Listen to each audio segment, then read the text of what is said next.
फिर से स्वागत है आपकी शिक्षा की उड़ान में महत्व देने के लिए। आप उड़ने के लिए तैयार हैं, आपको फुल जोश से मैं उड़ाने के लिए तैयार हूं। तो फिर से आ गए हैं हम आपकी वीडियो लेकर के बीएससी का फर्स्ट सेमेस्टर का ऑर्गेनिक केमिस्ट्री से रिलेटेड यूनिट 1 का एक लॉन्ग क्वेश्चन है जो कि इंपॉर्टेंट है एग्जाम की दृष्टि से, बार बार एग्जाम के अंदर रिपीट हुआ था। तो मैं आपको बता दूं, मैं आज का जो टॉपिक्स है वो है हमारे का केमिकल बॉन्डिंग, यानी कि हमारे जो रासायनिक बंध होते हैं वो कितने टाइप्स के होते हैं, आज उन्हें थोड़ा डीपली स्टडी करेंगे। तो सबसे पहले मैं आपको बता दूं, अगर आप वीडियो को पहली बार देख रहे हो तो वीडियो को लाइक कर देना और चैनल को सब्सक्राइब कर देना। तो चलते हैं वीडियो की तरफ। होता क्या है, सबसे पहले मैं बता दूं आपको तो केमिकल बॉन्डिंग होती क्या है। तो केमिकल बॉन्डिंग जो होती है यानी कि ये 3 टाइप्स में होती है। सबसे पहले कौन कौन सी होती है यहाँ पर पहले बात कर ले। विद्युत यानी कि संयोजकता होती है, जिसे इंग्लिश में कहते हैं हम इलेक्ट्रोबैलेंसी। और दूसरा हमारा होता है सहसंयोजकता, जिसे हम कोवैलेंसी कहते हैं। और थर्ड नंबर पे होता है हमारा उप सहसंयोजकता, जिसे हम कहते हैं कोऑर्डिनेट बैलेंसी।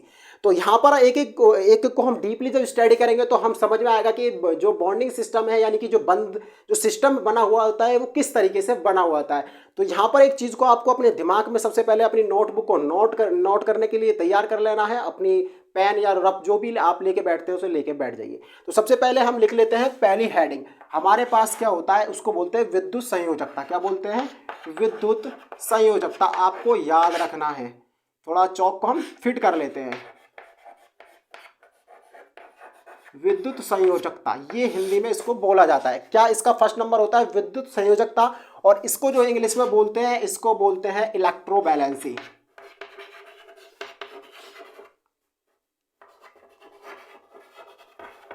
इलेक्ट्रोबैलेंस इसको बोला जाता है। अब समझते हैं कि इलेक्ट्रोबैलेंसी होता क्या है।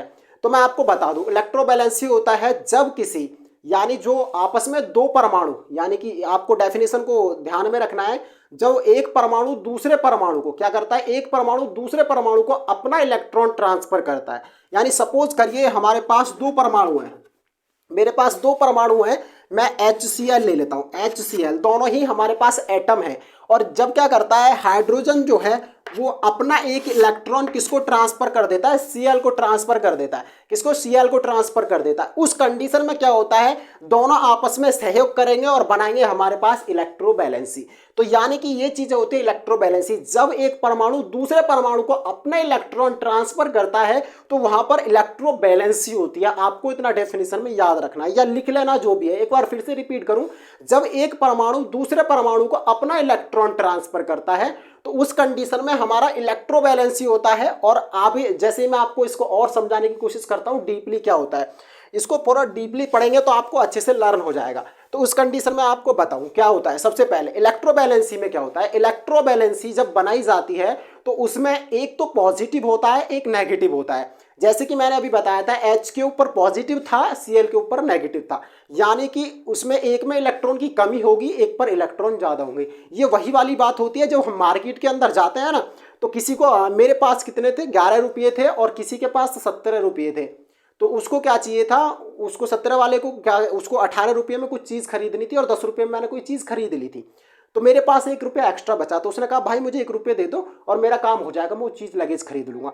तो मैंने उसको अपना 1 रुपया दे दिया, उसका भी काम हो गया, मेरा भी काम हो गया। तो इसी तरीके से क्या होता है, इलेक्ट्रॉन अपना दूसरे इलेक्ट्रॉन को ट्रांसफर कर देता है, उसका भी काम हो जाता है, उसका भी काम हो जाता है। तो सिंपल शब्दों में ये बोला जाता है इलेक्ट्रोबैलेंसी के अंदर हमेशा नेगेटिव और पॉजिटिव होता है। आपको याद रखना है, एक धन विद्युती होता है, एक ऋण विद्युती होता है। जिसके ऊपर पॉजिटिव होता है उसको धन विद्युती कहते हैं, और जिसके ऊपर नेगेटिव होते हैं उसको ऋण विद्युती कहते हैं। ये दोनों चीजें आपको दिमाग में रखती है। इसे डोनर कहते हैं, एक एक्सपेक्टर कहते हैं इंग्लिश के अंदर।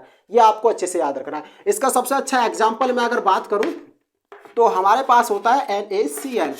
NaCl इसका सबसे अच्छा उदाहरण होता है। Na का कितना एटम्स होता है, यानी कि एटॉमिक नंबर कितना होता है, परमाणु क्रमांक कितना होता है, इसका होता है 11। एक एक चीज को बड़े दिमाग से समझना है, जब समझ लोगे तो कर लोगे। तो हमारे पास इसका कितना होता है, इसका होता है हमारे पास 17 यानी 17। अब इसको तोड़ लेते हैं, इसका इलेक्ट्रॉनिक विन्यास कर लेते हैं और इसका इलेक्ट्रॉनिक विन्यास कर लेते हैं। बच्चा ध्यान से सुनना, आसानी से कर लोगे। तो इसको तोड़ लेते हैं, 2 8 1 होता है। ऐड करके देखो, 2 और 8 कितना होता है, 10 और 1 कैरी करते हैं, जोड़ देते हैं तो कितना हो जाता है, 11। सिंपल है। इसको तोड़ लेते हैं, कितना होता है, 2 8 और 7। अब मुझे बताइए, इसके पास यहाँ से ये कक्षा पूरी है, ये जो सेल है पूरी है, अटैचमेंट में दोनों ही सेल कंप्लीट है, बट कंडीशन क्या है बेटा, यहाँ ध्यान देना, यहाँ पर एक इलेक्ट्रॉन फालतू और यहाँ पर ऐड करने के लिए एक इलेक्ट्रॉन की नीड्स है, यानी कि इसके ऊपर एक इलेक्ट्रॉन की कमी होती है, इसके ऊपर एक इलेक्ट्रॉन फालतू होता है। तो हमेशा क्या होता है, सोडियम के ऊपर 1 पॉजिटिव आ जाता है। 1 पॉजिटिव का मतलब होता है कि इसके पास एक फालतू है, और नेगेटिव का मतलब होता है इसके पास एक इलेक्ट्रॉन की कमी है। अगर यहाँ पर 2 में नेगेटिव आ जाता तो इसके पास 2 इलेक्ट्रॉन की कमी होती। तो क्या काम करेगा, अब इसने कहा कि भाई मुझे ना, सोडियम कहता है क्लोरीन, क्लोरीन कहता है सोडियम से, क्लोरीन कहता है भाई मुझे एक इलेक्ट्रॉन की नीड से आप मुझे दे सकते हो। उसने कहा मुझे दे सकते हो, तो उसने कहा भाई मेरे पास फालतू है, तुम आसानी से ले सकते हो। तो अपना इलेक्ट्रॉन ट्रांसफर कर दिया। क्या कर दिया, अपना इलेक्ट्रॉन ट्रांसफर कर दिया। जब इलेक्ट्रॉन ट्रांसफर कर देता है तो क्या करता है, दोनों अपने आप में कॉम्बिनेशन कैसा, भाई जैसा चारा रखने लगते हैं। मैं इसको थोड़ा रब करूं, नोट कर लो, जिसको नोट करना है वो नोट करो। इसको क्या करते हैं, दोनों भाईचारा रखते हैं, अपने आप में क्या करते हैं, दोनों भाईचारा रखते हैं। भाई तैने मेरी हेल्प करी, अब हम दोनों साथ चलेंगे। क्या करेंगे, अब दोनों हम साथ चलेंगे। जैसे ही साथ चलने की बात आती है तो दोनों क्या करते हैं, NaCl कंपोजिशन बन के, यानी कि सोडियम क्लोराइड बना लेते हैं। आपको रखना है सोडियम क्लोराइड यानी नमक बना लेते हैं। अब नमक का काम क्या होता है, सबको सब्जी में डाल के खाना होता है। नमक तो हर चीज़ हमारी बॉडी के अंदर इम्यूनिटी सिस्टम में चाहिए ही चाहिए, तो सीधा कंपोजिशन करके क्या बन जाता है, आसानी से बन जाता है। ये चीज़ तो पहले कंपोजिशन मैं आपको बता चुका। दूसरा इसका उदाहरण, ये तो पहला उदाहरण है, इसके बहुत सारे ऐसे उदाहरण आपको मिल जाएंगे, बहुत सारे एग्जाम्पल ऐसे आपको मिल जाएंगे। लेकिन इसके बाद में दूसरा एग्जाम्पल, जिसने नोट नहीं किया नोट कर लो फटाफट वीडियो को स्किप करने के बाद। तो अब दूसरा उदाहरण यहाँ पर ले लें, ये भी इंपॉर्टेंट है आपके लिए। अभी बताया था HCl, क्या होता है HCl। अब HCl में कैसा होता है, सर अभी बताया था इलेक्ट्रॉनिक विन्यास कितना होता है 287। तो 7 में कितने इलेक्ट्रॉन की कमी होती है, यानी एक इलेक्ट्रॉन की कमी होती है। दूसरी कंडीशन, हमारा इसका एटॉमिक नंबर कितना होता है 1 होता है। हाइड्रोजन एक ऐसा एलिमेंट होता है जो अपनी कक्षा में केवल 2 इलेक्ट्रॉन से कंप्लीटेशन कर लेता है, बट बाकी की इसके ऊपर 1 पॉजिटिव हमेशा रहता है, और ये 2 में ही अपनी कक्षा को पूरा कर लेता है, जबकि कोई पूरा नहीं कर सकता, केवल 8 में पूरा होता है। हाइड्रोजन और हीलियम 2 ऐसे एलिमेंट होते हैं जो अपनी कक्षा में 2 इलेक्ट्रॉन में ही कंप्लीट हो जाते हैं। आपको अपने दिमाग में सेव रखना है ये चीज। दूसरी हमारी इक्वेशन है, इसको हम समझा लेते हैं थोड़ा सा। अब क्या है, थोड़ा स्पीड ज़्यादा थी, थोड़ा स्लो कर लेते हैं। तो क्या करता है, ये कहता है इसके पास ये क्लोरीन हाइड्रोजन से कहता है कि भाई एक काम कर, तू भी मुझसे क्या कर ले, थोड़ा सा साझेदारी कर ले, नौकरी वोकरी सी लगवा देंगे हम तेरी, तो थोड़ा सा अटैचमेंट कर ले। तो क्या करता है ये अपना हाइड्रोजन जो है, हाइड्रोजन अपना जो इलेक्ट्रॉन है वो क्लोरीन को दे देता है। जैसे ही अपना क्लोरीन को देता है तो क्या होता है HCl कंपोजिशन, जिसे हम तनु अम्ल कहते हैं। इसे लिक्विड जो एसिड होता है ये माना जाता है, जो किसी के साथ भी रिएक्शन करने में इम्पॉसिबल होता है। और दूसरा होता है H2SO4, ये भी आपको याद रखना है। तो इलेक्ट्रोबैलेंसी आपको समझ में आई। इलेक्ट्रोबैलेंसी की डेफिनेशन मैंने क्या बताई थी, जिसको नहीं पता वो देख लेना। जब एक परमाणु दूसरे परमाणु को, इसी से के माध्यम से समझते हैं, जब एक परमाणु दूसरे परमाणु को अपना इलेक्ट्रॉन ट्रांसफर करता है तो उसे इलेक्ट्रोबैलेंसी कहते हैं। उदाहरण में ये लिखने हैं, दोनों के दोनों सिंपल हैं, ज्यादा लॉन्ग में नहीं मेथड समझना।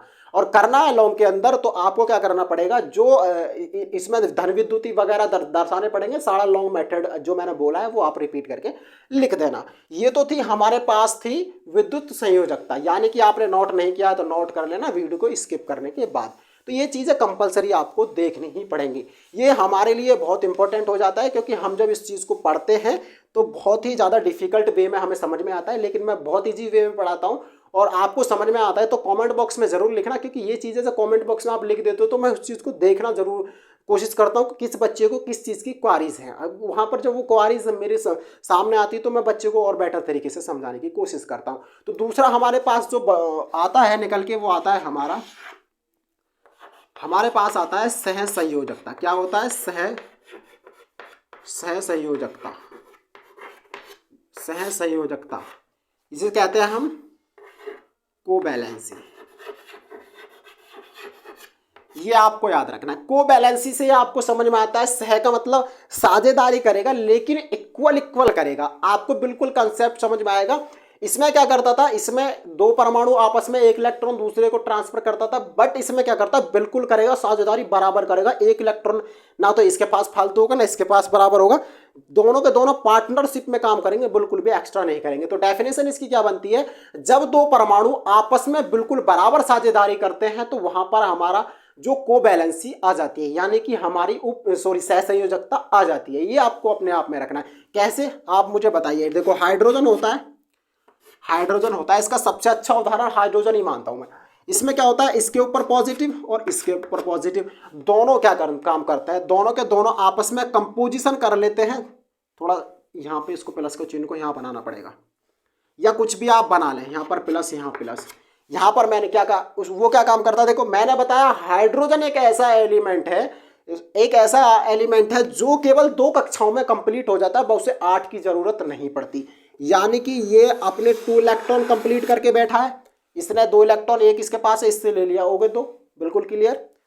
अब ये क्या काम करेगा, ये भी इससे 1 इलेक्ट्रॉन ले लेगा, अब इसके भी 2 कंप्लीट हो गए। तो क्या करते हैं, अपने आप में बॉन्ड बना लेते हैं, क्या बना लेते हैं, S2 बना लेता है। क्लियर।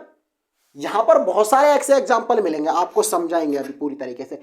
तो मैं वही कहना चाहता हूं, जब कोवैलेंसी के अंदर क्या होता है, 2 परमाणु जब आपस में बिल्कुल बराबर साझेदारी करते हैं, तो वहां पर हमारा क्या होता है, कोवैलेंसी होती है। और उदाहरण में H2 डाल देना और इसी तरीके से उसको लिख देना। बहुत सारे ऐसे एग्जाम्पल आपको दे देता हूं। O2 बोलते हैं जिसको हम, ये कैसे कंपोजिशन बनती है, क्या करते हैं, इसको O2 बोलते हैं इसको। अब इसके अंदर देखो, इसको फैक्टर बना लेते हैं, थोड़ा इसको रब कर लेते हैं ताकि आपको अच्छे से समझ में आ सके। इसको रब कर लेते हैं, इनको बना लेना आप। इलेक्ट्रॉन साझेदारी आपको दर्शा देनी है। इसके अंदर देखो क्या होता है, इसका एटॉमिक नंबर कितना होता है, ऑक्सीजन का आपको पता होना चाहिए एटॉमिक नंबर कितना होता है। ऑक्सीजन का एटॉमिक नंबर कितना होता है, हमारे पास जो अगर बात करें तो इसका होता है 8 होता है, इसका 26। तो इसके पास अब इलेक्ट्रॉन कितने नीड्स है, इसको इलेक्ट्रॉन है। अब इसकी भाइतम कक्षा में यानी कि आउटर अगर बात करूं तो कितने इलेक्ट्रॉन है, 6 इलेक्ट्रॉन। कितने, 6 इलेक्ट्रॉन। तो 6 इलेक्ट्रॉन दर्शा देते फटाफट जल्दी से। 1 2 3 4 5 6, मैंने 6 दर्शा दिए, 6 है ना। 1 2 3 4 5 6, मैंने 6 इलेक्ट्रॉन पूरी तरह से नीड से कर दिए। अब क्या काम करेगा, अब ध्यान से सुनना है, थोड़ा सा इलेक्ट्रॉन को यहाँ बना देता हूँ ताकि लेने में आसानी रहे। ठीक है, 6 है। अब क्या काम करेगा, ये इसके पास से 2 इलेक्ट्रॉन लेगा, ले लिए। 6 ऑलरेडी इसके पास है, 2 इलेक्ट्रॉन और ले लिए, कितने हो गए, 8। कंपोजिशन ऑक्सीजन की बिल्कुल क्लियर। अब क्या काम करेगा, अच्छा तूने लिए तो मैं भी लूंगा। ये वाला ऑक्सीजन कहता है जब तैने लिए तो मैं भी लूंगा, वो भी ले लेता है, दोनों आपस में कंबाइनेशन कर लेते हैं, बना देते हैं O2, जिसे हम क्या कहते हैं, डबल बॉन्ड के साथ O2 हमेशा टच होता है। आपको पता है ऑक्सीजन के साथ हमेशा डबल बॉन्ड होता है, ये बात हमेशा याद रखना। हाइड्रोजन हमेशा किसके, हाइड्रोजन जो होता है H2 जो होता है इसको कर लेते हैं, H जो होता है वो सिंगल बॉन्ड के साथ कंपोजिशन के साथ जुड़ा होता है। Hydrogen hydrogen, oxygen oxygen. Nitrogen की बात करते हैं, नाइट्रोजन अब से पहले भी समझाया था, नाइट्रोजन अब से पहले भी मैंने समझाया था। नाइट्रोजन होता क्या है, वीडियो में ज़्यादा लॉन्ग नहीं बनाता पर मेथड को समझना जरूरी है। नाइट्रोजन भी समझाऊंगा और सारी चीज़ें मैं अभी क्लियर कर देता हूँ।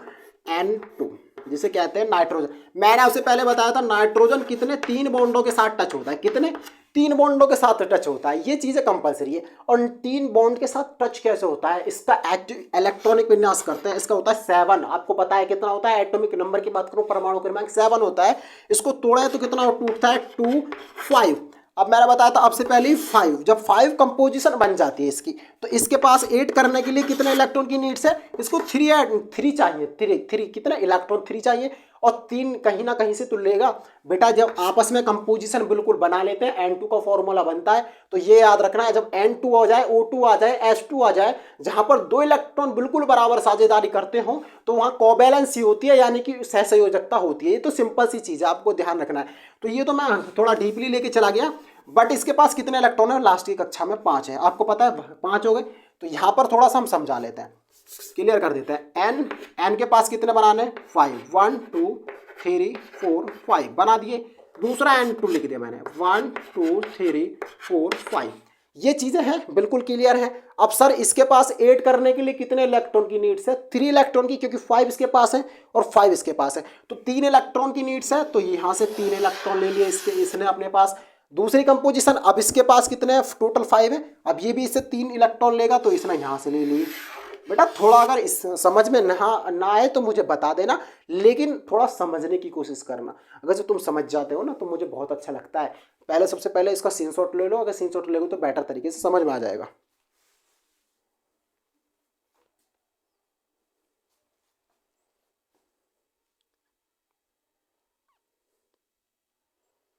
अच्छा, तो चलते हैं आगे। आगे इसका कंपोजिशन क्या है। देखो, एक चीज़ बिल्कुल मेरी ध्यान से रखना, हमेशा मैं यही बात कहता हूँ, जब भी आप पढ़ते हो घर वालों को कभी भी धोखा मत देना। अगर आप पढ़ते समय घर वालों को धोखा देते हो तो सबसे बड़ी गलती आपकी होती है। अगर आपके घर वाले आपको पढ़ने के लिए टाइम देते हो तो केवल पढ़ाई पर स्पेंड करें, क्योंकि ये जो एज होती है ना वो पढ़ने के लिए होती है। मैं आपको एक घटना बड़ी अच्छी है, मैं आपको शेयर करना चाहता हूँ इस वीडियो के माध्यम से, क्योंकि वैसे तो टाइम नहीं मिल पाता, पर मैं इस वीडियो के माध्यम से कुछ बताना चाहता हूँ। एक बार ऐसा हुआ था, हमारे एक सीनियर थे, हमारे नियर बाई एक सीनियर थे, तो वो 10th क्लास के एग्ज़ाम दे रहे थे, उनके 10th क्लास के एग्ज़ाम थे। तो मैं उनके पास, मैंने गए तो वो पढ़ रहे थे, मैंने पूछा उनसे, वो एक चोटी रखते थे, मैंने उनसे पूछा कि आप इस चोटी को रखते हो, इनका इसका मतलब ऐसा क्यों रखते हो उस चोटी को। तो उन्होंने कहा था कि पंकज अगर जानना चाहते हो ना तो रात के 11 बजे आप मेरे पास आना। तो मैंने कहा नियर बाई है, मैं चला जाऊँगा, कोई बात नहीं है। मैं, वो पढ़ रहे थे, मैं चला गया। उस समय बहुत दौर की बात थी कि जब लालटेन हुआ करती थी, लाइट वाइट का सिस्टम इतना अच्छी हाई फैमिली नहीं थी। मैं उनके पास पहुंच गया, मैंने देखा कि हाँ, जब उन्होंने मुझसे कहा था कि घर पे आके देखना तो कुछ चीज़ें आपको अजीब मिलेंगी, उस चीज़ का आंसर आपको खुद ही मिल जाएगा।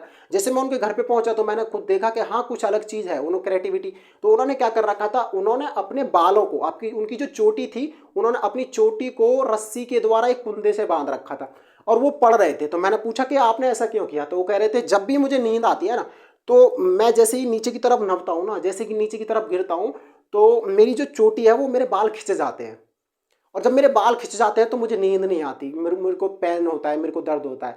तो जब मैं एकदम तुरंत उठ के पढ़ने लगता हूँ, तो मैं वहाँ पर उनसे एक चीज़ सीखा जीवन के अंदर, जब भी कोई भी इंसान, जब इंसान के अंदर किसी चीज़ को पाने की तड़प होती है ना, तो वो इंसान आसानी से कर सकता है, लेकिन वो अंदर होनी चाहिए तभी कर सकता है। क्योंकि आप जो पढ़ते हो, ये निर्भर नहीं करता कि आप कितने क्या कर रहे हो, कुछ पूरी ज़िंदगी आपने क्या किया, लेकिन ये निर्भर करता है जब आप 24 आवर्स यानी कि अपने जीवन को 24 घंटे खर्च कहाँ करते हो। उन्होंने मुझसे एक ही बात कही थी, पंकज अगर जीवन में कुछ करना है तो आपको केवल 24 घंटों पर ध्यान देना होगा।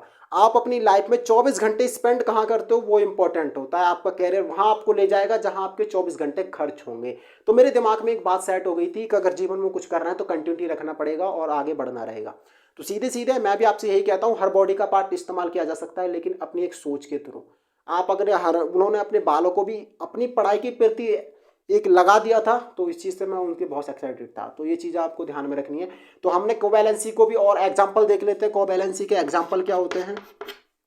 कोवैलेंसी के एग्जाम्पल को देख लेते हैं। कोवैलेंसी का एग्जाम्पल और कौन सा होता है, देखो बेटा Cl2 होता है। Cl2 कंपोजिशन बिल्कुल इक्वल होती है, मैं आपको बता दूं Cl2 आप आसानी से कर सकते हैं। दूसरा अगर और भी एग्जाम्पल की बात करूं तो बेटा CH4 होता है, ये बहुत इंपॉर्टेंट है। CH4 जिसे हम मेथेन कहते हैं, ये बहुत इंपॉर्टेंट है। अभी इसको कैसे करेंगे, CH4 की कंपोजिशन समझाने की कोशिश करता हूँ। देखो CH4 को ऐसे कंपोजिशन दर्शाएंगे बेटा। C तो बीच में लिखा जाता है, मैंने बताया था कार्बन हमेशा 4 बॉन्ड के साथ टच होता है, पहले दिन की क्लास में बताया था, जाके देख लेना, अगर जिसको ना पता हो तो देख लेना। अब बेटा इसके पास कितने हाइड्रोजन और इसके पास भी हाइड्रोजन और ये भी हाइड्रोजन, ये भी अपने आप में कोवैलेंसी का उदाहरण है, ध्यान रखना है, भूल मत जाना। जो नियम करवा रहा हूँ वो ध्यान से देखना। इसके पास 1 पॉजिटिव होता है, आपको बताया था मैंने। अभी इसके यहाँ लिख लेते हैं, इसको यहाँ लिख लेते हैं, इसको यहाँ लिख लेते हैं ताकि लेने में आसानी हो। इन सभी के पास पॉजिटिव होता है। इसके पास बेटा इलेक्ट्रॉन की इसका एटॉमिक देखो कितना होता है, 2 4 6 होता है। इसका एटॉमिक नंबर तोड़ लिया मैंने, तो कितने इलेक्ट्रॉन की, 4 इलेक्ट्रॉन की कमी होती है। जब 4 इलेक्ट्रॉन की कमी होती है, एक इसके पास से, एक इसके पास से, एक इसके पास के, इससे एक पास से, इन चारों के पास से ले लेता है एक एक इलेक्ट्रॉन। कितने हो जाते हैं, 4 और 4 ऐड कर लिया, कितना आ गया, 2 8 हो गया। तो कंपोजिशन तो बेटा बिल्कुल इक्वल बनाता है, क्योंकि ये अब कहोगे सर ये 2 और 8 का मीन्स क्या होता है, ये समझ में नहीं आता। तो 2 और 8 का मीन्स बेटा समझाता है, 2 8 8 और ये होता है हमारा 18 18 और इसके बाद होता है 32। ये जो चीजें होती हैं बेटा अपने दिमाग नोट में कर लेना। सबसे पहली कक्षा आपकी जो सेल बनेगी 2 की बनेगी, दूसरी जो बनेगी 8 की बनेगी, तीसरी भी 8 की बनेगी, उसके बाद 18 की बनेगी, उसके बाद 18 की बनेगी, उसके बाद 32 की बनेगी। ये होती है बेटा सेल, ये आपको याद रखना है। ये चीज़ें छोटी सी हैं, दिमाग में आप पहले भी पढ़ चुके हो और केमिस्ट्री के अंदर बीएससी कर रहे हो तो समझ में तो इतना तो आता होगा। अगर इतना भी समझ में नहीं आता है तो मैं छोटी छोटी चीज़ों को मैं क्लियर करवा दूंगा, आपकी चिंता ना करें, बस आप ध्यान से पढ़ते रहना। तो इसके पास क्या करता है, ये भी यहाँ से बेटा इलेक्ट्रॉन लेता है, इस तरह से जोड़ लेता है, इस तरीके से भी लेता है, इस तरीके से भी लेता है और यहाँ पर इस तरीके से भी लेता है। ये चारों तरफ से इलेक्ट्रॉन लेता है जब जाके अपनी कंपोजिशन बना लेता है। लेकिन याद रखना बेटा, लिया सबसे बराबरी है, किसी से कोई फालतू नहीं लिया, ना ज़्यादा कम है, बिल्कुल 4 इलेक्ट्रॉन की कमी थी, 4 इलेक्ट्रॉन इसने लिए हैं। तो ये इलेक्ट्रॉन देखो, क्लोरीन में अपना आप में Cl2 बनता है, आपको पता है Cl होता है, इसके पास कितना होता है 287 287, एक एक इलेक्ट्रॉन ले लेते हैं, बात बन जाती खत्म।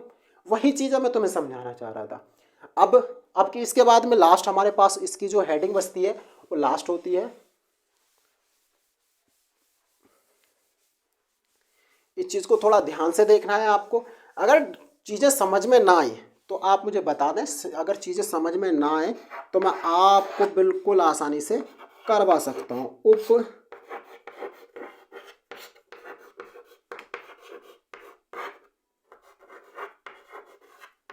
उप सह संयोजकता जिसे कहते हैं कोऑर्डिनेट, CORRDINAT, कोऑर्डिनेट। अब इस कोऑर्डिनेट में और इसमें ज़्यादा बड़ा डिफरेंस नहीं होता है। किस किस में, एक तो कोवैलेंसी और कोऑर्डिनेट बिल्कुल सेम होते हैं, बस डिफरेंट एक चीज़ का होता है, इसमें जब इलेक्ट्रॉन ट्रांसफ़र किया जाता है तो उसकी वैल्यू का जो ट्रांसफ़र होता है वो नेगेटिव पार्ट में ज़्यादा बिलोंग करता है, बाकी का कुछ चेंजिंग नहीं है। अगर इसके एग्जाम्पल की बात करूं तो वो थोड़ा सा डिफिकल्ट होता है, बट आपको समझ में आ जाएगा। वो एग्जाम्पल होता कौन सा है, देखो कुछ चीज़ों को, एक चीज़ मैं आपको बता दूं, सबसे पहले इस चीज़ को आप नोट करो, फटाफट तेजी से नोट कर लो।